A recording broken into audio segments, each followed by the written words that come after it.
zola kwa yako bonzonge kibele mbaliswa bakapuzo kuvuzi nyako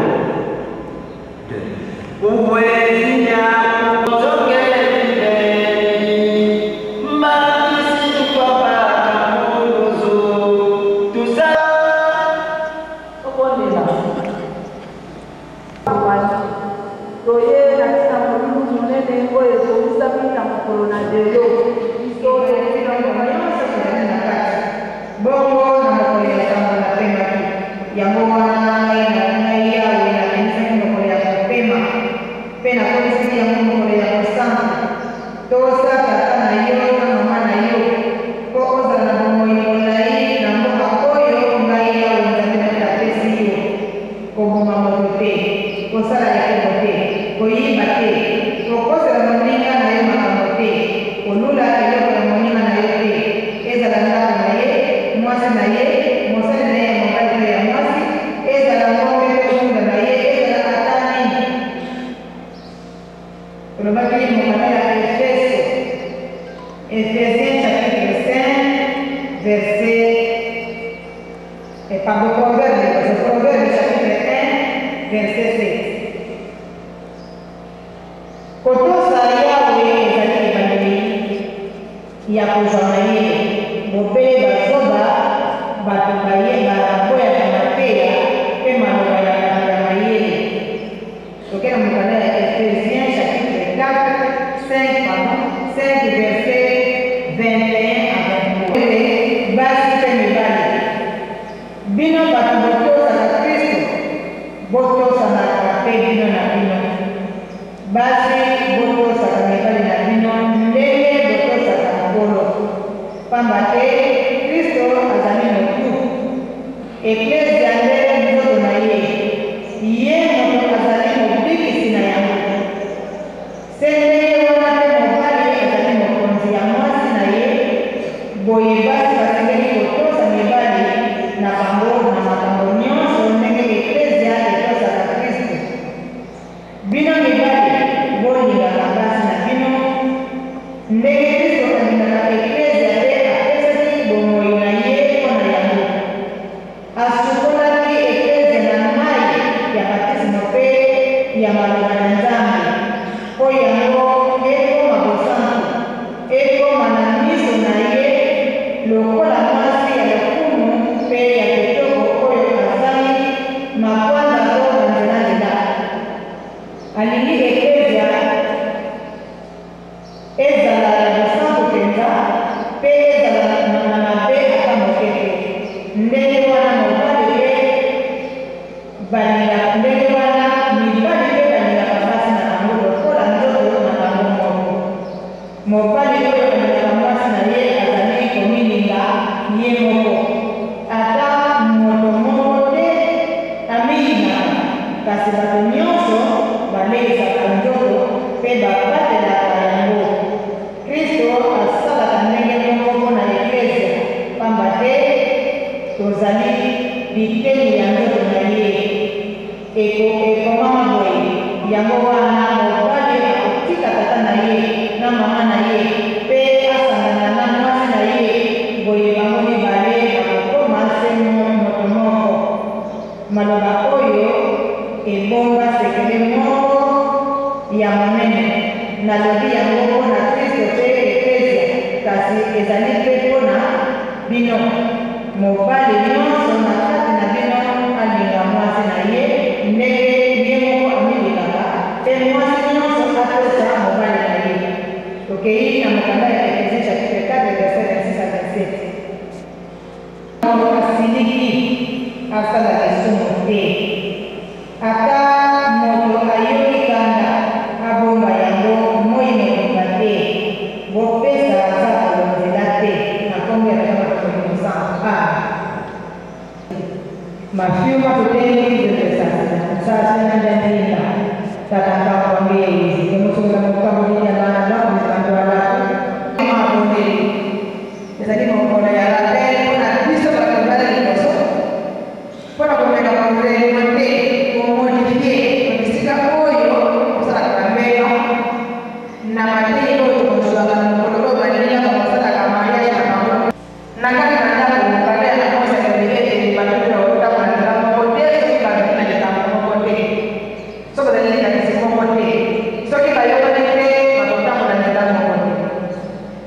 siku kananza mbele mbele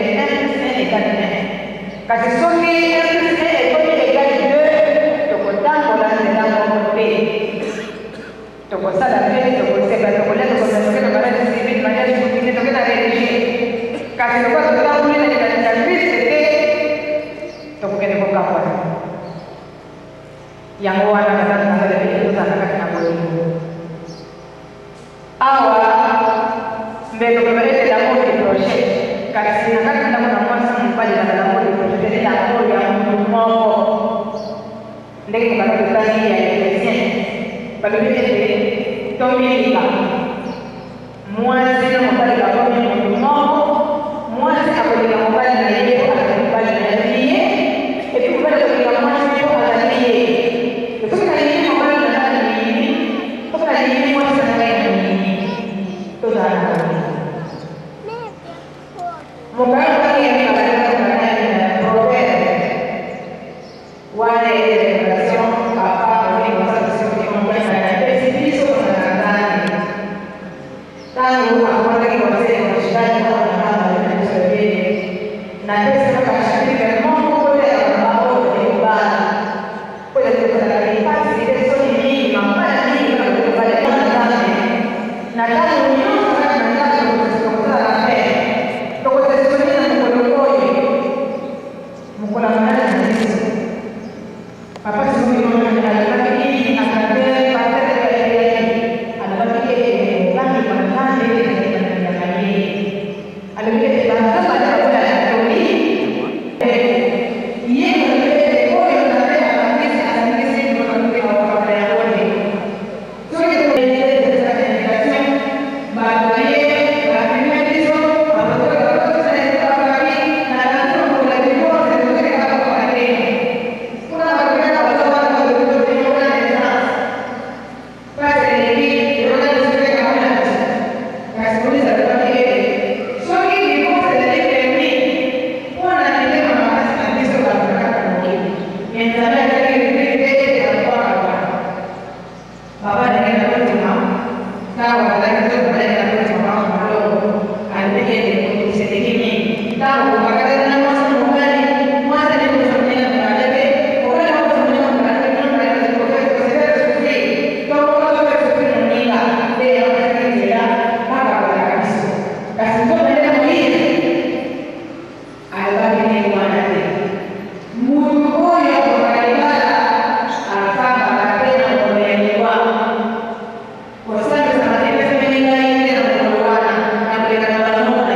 Jésus.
liboso ya tata Nzambe mpe liboso ya bato banso mpona kosangisa mobali oyo na mwasi oyo na kati ya libala ya pepa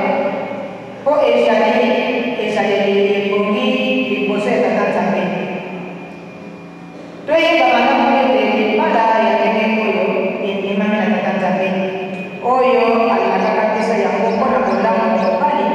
mpe mpona lisalisi na bango.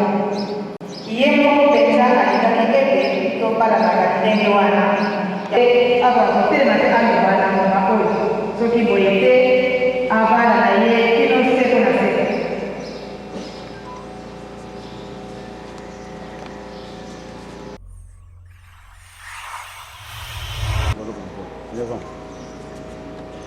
Bino mibale ukalelo boyeba ete bato oyo babala na sembo te lokola mokanda na Nzambe esengeli kosenga bayeba ete libala na bango mpe ezali petwa na tata Nzambe te. Yango wana nazali kotuna bino mibale liboso ya tata Nzambe soki likambo ezali oyo ekopekisa ngai mpo ete ntango kosangisa bino te okoka koyebisa ngai yango. Papa likambo ezali likambo ezali te mama mo likambo ezali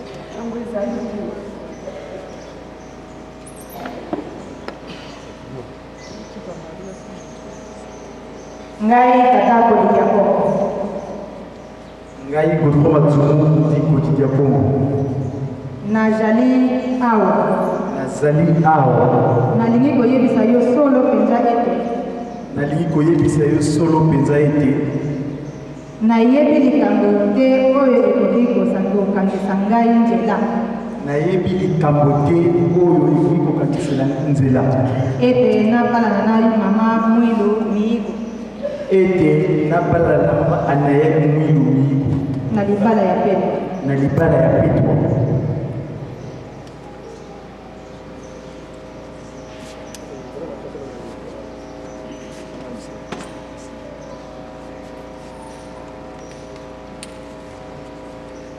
Ngai mama Mwilu Miyigo nazali awa nalingi koyebisa yo ya solo penza ete nayebi likambo te oyo ekoki kokangisa ngai nzela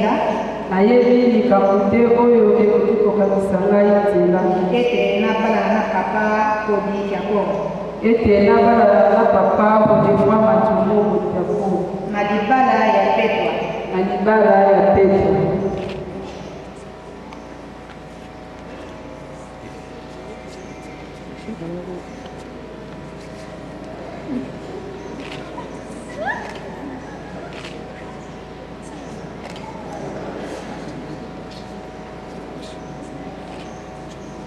Papa Godefroid olingi ete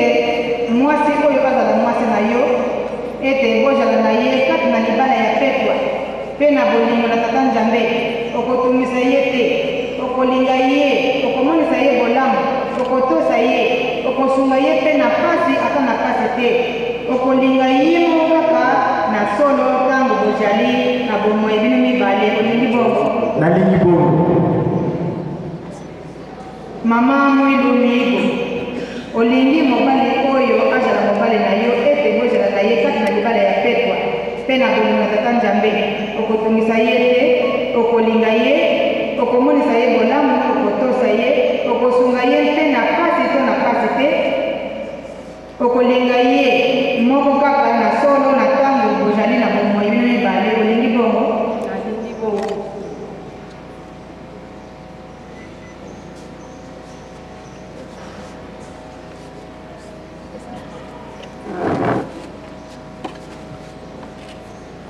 Tosengi nzembo na Jeje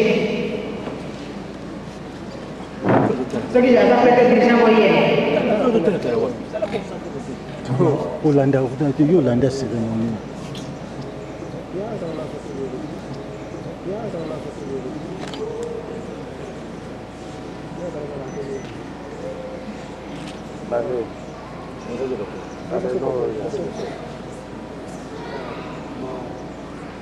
Amen. Amen.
nalingi bato banso bazali awa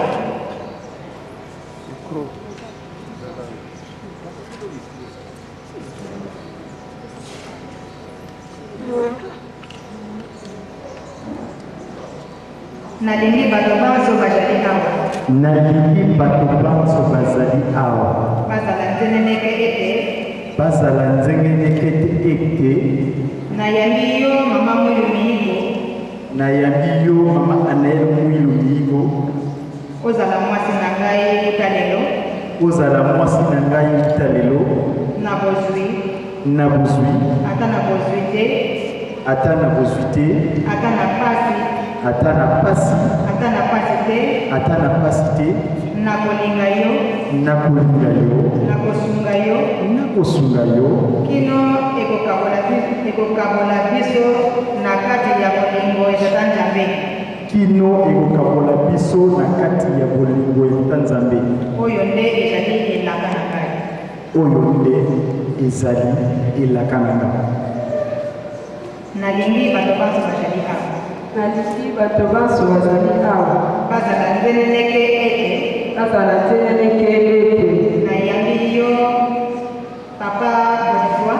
nayambi yo papa Godefroid Matumu ozala mobali na ngai uta lelo na bozwi ata na bozwi te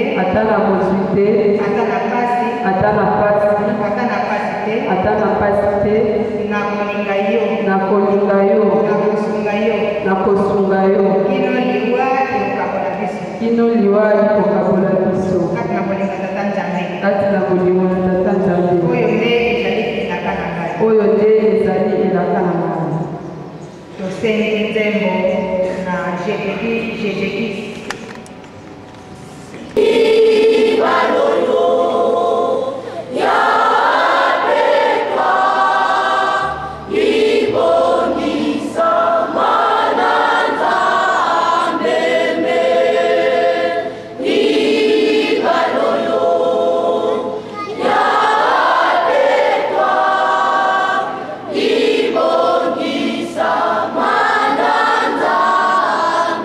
Amen.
Napesi yo lopete oyo ezali elembo na ngai ete ezali elembo na ngai ete nayambi yo ozala mwasi na ngai. nayambi yo ozala mwasi na ngai. Napesi yo lopete oyo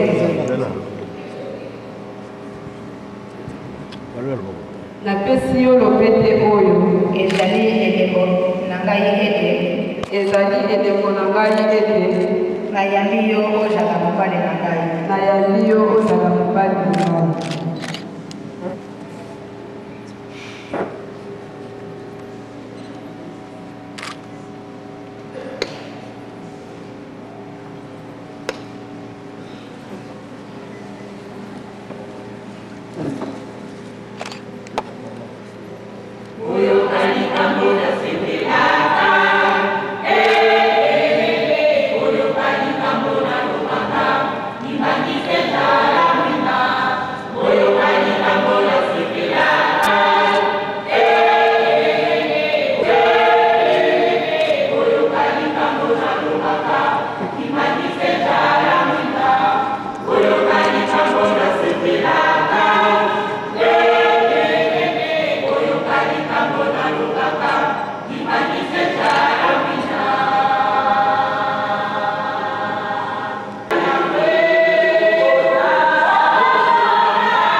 Tika yawe akumula elongi na ye epai na bino apesa bino kimia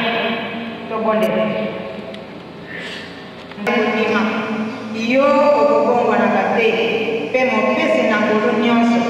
Tika ete bango bato oyo mibale liboso na yo, pesa bango ngolu na yo mpe kondima na yo ete babatela mibeko na yo mpe balingana mpe kotosa malako na yo mpe basepelisa yo tata Nzambe na nzoto na bango mpe na milimo kati na Nkolo Yesu Kristo mokonzi wa biso. Tata Nzambe ya Mungu tukulu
mariage ezali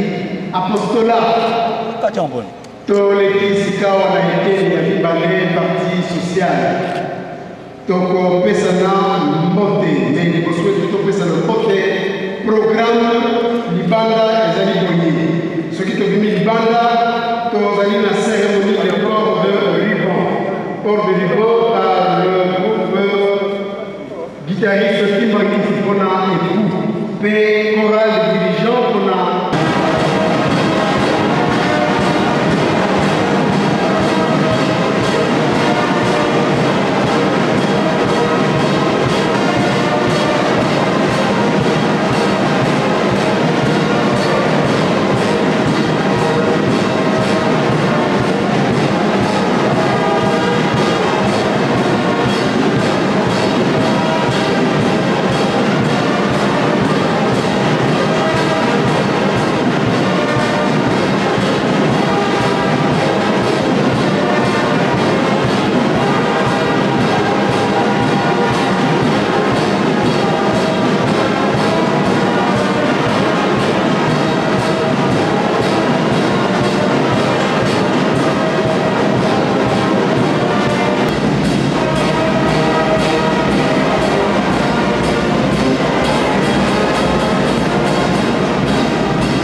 cérémonie de port de ruban par le groupe guitariste Kimbangisi mpona mobali par dirigeant mpona maman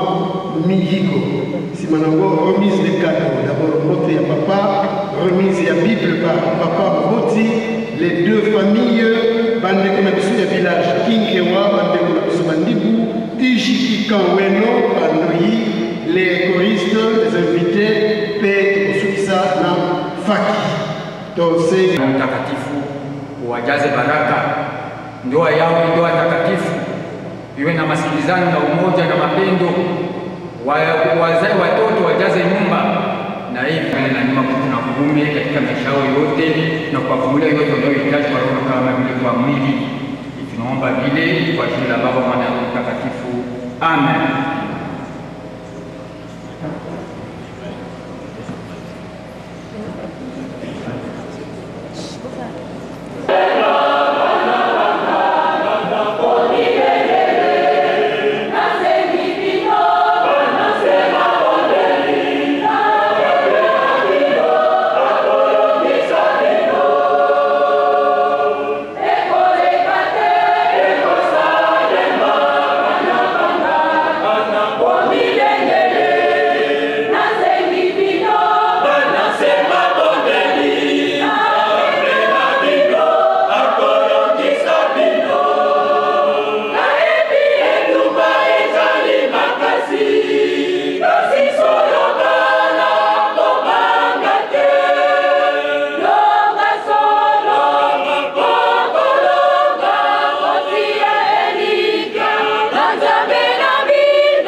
sepela